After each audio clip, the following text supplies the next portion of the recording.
Big moment right here. Tuchel just pulled Mbappe off the pitch. Minute 67. Fans are stunned.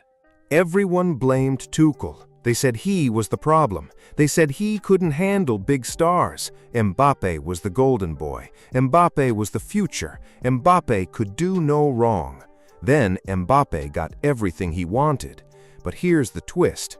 This is the story of a coach who got fired for telling the truth. And Mbappe, he finally got his dream. Watch what happened next. Tuchel took the PSG job back in 2018, and at first he did something crazy for modern football. He actually tried to coach the team. October 2018, Mbappe strolls in late to a team meeting before a huge Marseille match. Tuchel benches him. The message was clear: you're 19, you're special, but you still show up on time. Mbappe's people were furious. Think about that. A 19-year-old, and his camp is already fighting his coach's decisions. That should have been the warning sign. Not about Tuchel, about Mbappe. December 4th, 2019. PSG smash Nantes 2-0. Mbappe scores. Tuchel subs him in minute 78. Mbappe storms off, clearly angry. His team won. He scored a goal, and still he's furious. 3 days later, Montpellier. Tuchel takes him off again, minute 90, game already won. Mbappe won't shake his hand, won't even look at him. Tuchel tries to talk, Mbappe just scowls and turns away. Cameras catch it all.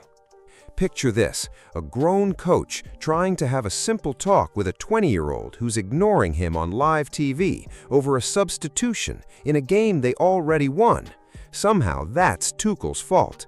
Then Montpellier again, February 2020. PSG up 5-0. Tuchel subs him off in minute 67 to rest his legs. Totally normal coaching move. Mbappe tries walking right past him. Tuchel grabs his shoulders. Mbappe shrugs him off, refuses his jacket, and sits down like he's in trouble with the law. Then Tuchel does something no modern coach dares to do. He says it straight out loud.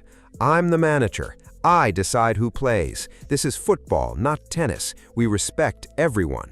He wasn't mad. He was sad. And the football world reacted fast. They turned on Tuchel instantly. He can't handle stars, they said. How dare he stand up to Mbappe? By December 2020, Tuchel is fired. Case closed, they said. The German was too strict. He just didn't get it. Mbappe was the future, and the future was always right. Remember that part. Before we get to Madrid, you need the real story. Tuchel wasn't just mad about one substitution. He saw something real, and he was right about all of it. Proof number 1, the awards speech, May 2019. Mbappe wins Player of the Year. On stage, live, cameras rolling, he hints he might leave PSG if he doesn't get more control. PSG bosses found out live on TV, just like everyone else. The owner had to jump out and publicly promise Mbappe was staying. Proof 2, the Bruges hat trick, Champions League. Tuchel starts him on the bench. Mbappe comes on, scores 3 goals. Amazing game. Then, after the match, he drops this line. Read that again. He didn't say he was happy to help his team. He said he wanted to prove his coach wrong, on camera, at 22 years old, already going against his own manager in the tunnel. Proof 3, the Instagram likes. Same night as the Montpellier blow-up, the night Tuchel grabbed his shoulders. Mbappe goes home and starts liking Real Madrid players' celebration posts. Hours after disrespecting his coach on live TV, he's online liking photos from the club he secretly wants to join. It's like texting your ex at your own wedding. Proof 4, the insult. September 2021. Tuchel's already gone, new coach. Mbappe gets subbed off again, of course. On the bench, cameras catch him calling Neymar a bum to a teammate, his own teammate, on live TV. He said it was just heat of the moment. Everyone moved on. But somewhere out there, Tuchel probably smiled quietly watching that clip. Because it was never really about substitutions. It was never about rotation. It was never really about the coach. This problem was going to follow him everywhere. Tuchel was just the first person brave enough to say it out loud. Mbappe's love for Real Madrid was football's worst-kept secret. He grew up wanting to play there. He had a Zidane poster on his wall. Everyone knew it. Real knew it. PSG knew it too. So in 2022, when Real thought they finally had him, when the deal felt done, Mbappe shocked everyone. He signed a new deal with PSG instead. Spanish papers went wild. Marca's front page called it a betrayal. They said he wasn't good enough for Real Madrid. The headline read, "He's the one missing out." Meanwhile in France, L'Équipe celebrated hard. France 2, Spain 0, they wrote. Imagine being Real's president reading that after losing your top summer target. That kind of embarrassment doesn't just disappear, it builds up. Because here's what really happened in 2022. Mbappe didn't just say no to Real, he used them. He used their interest to squeeze a massive new contract out of PSG, then he walked right back to Paris. Madrid's media never forgave him. The fans never forgave him. The club stayed quiet and waited. 2 years later, summer 2024, Mbappe finally signs for Real Madrid, for free. No Tuchel drama, no Neymar problems, no more excuses. The most famous 25-year-old on earth, finally at his dream club. Everyone wanted to see the real Mbappe shine. Be careful what you wish for. Through the first half of that season, Vinicius goes over 2 months without a league goal. His form drops, his body language gets worse. People start whispering that this partnership isn't working. Dimeco says even more. Vinicius even starts copying Mbappe's worst habit, not tracking back, walking instead of sprinting. Bad habits spread fast. Then it explodes. A Clásico against Barcelona, October 2025. New coach Xabi Alonso subs Vinicius off. And here's the twist. Vinicius reacts exactly like Mbappe used to, shouting, sulking, showing his anger on live Spanish TV in the biggest game in football. One commentator calls it a powder keg. Another one throws out a wild idea. Real didn't sell Vinicius. They quietly gave him a new contract instead. Both players go on TV saying everything's fine between them. But think about it. A Spanish pundit publicly suggested selling their own homegrown Brazilian star just to make room for Mbappe, less than a year after he arrived. That tells you everything about the pressure this guy brings wherever he goes. Tuchel felt it first. Deschamps felt it next. Now Xabi Alonso is dealing with the same thing. October 2024, national team break for France. Mbappe, the captain, pulls out with a small injury. Normal stuff, happens all the time, except he's spotted partying in a Stockholm nightclub during that same break. Bad look already. Captain unavailable for his country, but available for a night out in Sweden. But Stockholm gets worse. That same night, police open an investigation into a sexual assault claim at his hotel. They don't name him directly, they're very careful about that. But Swedish reporters connect the dots, and it goes global. Mbappe's team confirms there was contact with a woman, but says it was fully consensual. By December, Swedish police dropped the case completely. Not enough evidence. Legally, he's cleared. No charges, nothing sticks. But the real damage was already done. Not in Sweden, inside the France national team. November comes around. Deschamps leaves Mbappe off the squad. Official story, small injury, just resting. Official story, totally normal, not a punishment. But French and Spanish reporters with camp sources tell a different tale. It was a punishment, plain and simple. One reporter says Deschamps wanted control of the locker room, and cutting Mbappe was the move.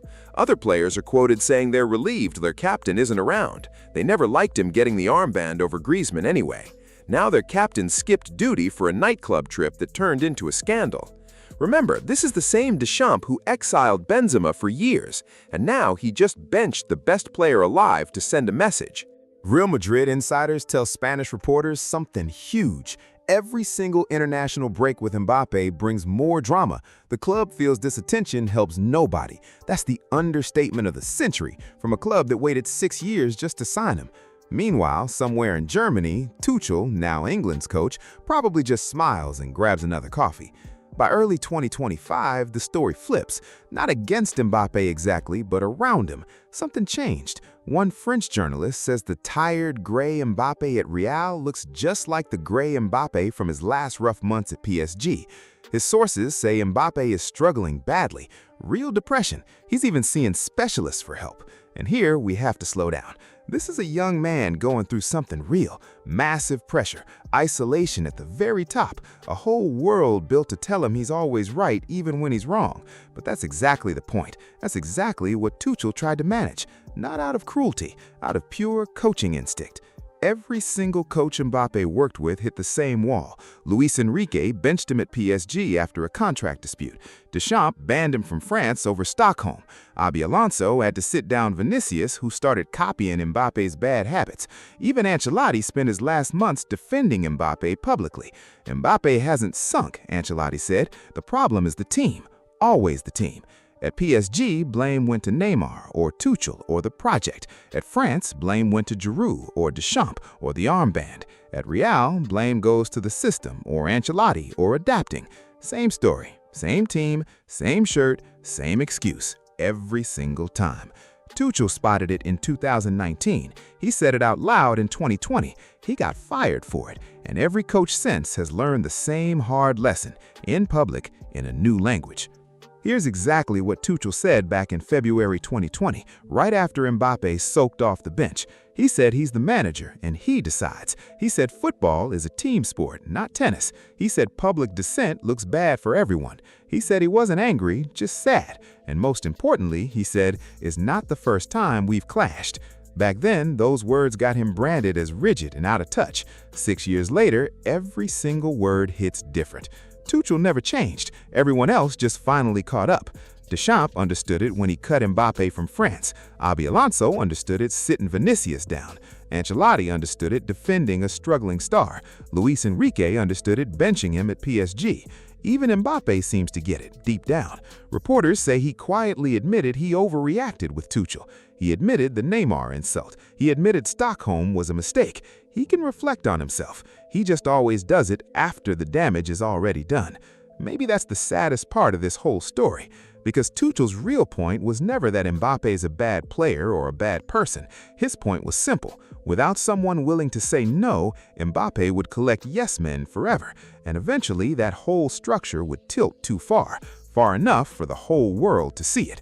You can see that tilt everywhere now, in that countdown clock website, in Vinicius soaking at the Classico, in that Stockholm hotel room, in a France squad quietly relieved their captain stayed home, in a Madrid journalist comparing him to early struggling Benzema. Tuchel paid the price first. He got fired for it, and every coach after him paid that same price too, just in a different way. Kylian Mbappe is still only 27 years old. He'll go down as one of the greatest ever. This isn't a funeral for his career, none of that. But step back for a second. A career that started with a kid refusing to shake his coach's hand in Paris. 8 years later, it landed at a countdown clock, built by his own dream club's fans. Every single conflict has really been the same conflict. It just keeps changing cities. Paris, Stockholm, Madrid, a coach, a teammate, a federation, a fan base. Each one looks different on its own, but together they're the exact same pattern Tuchel spotted way back in December 2019.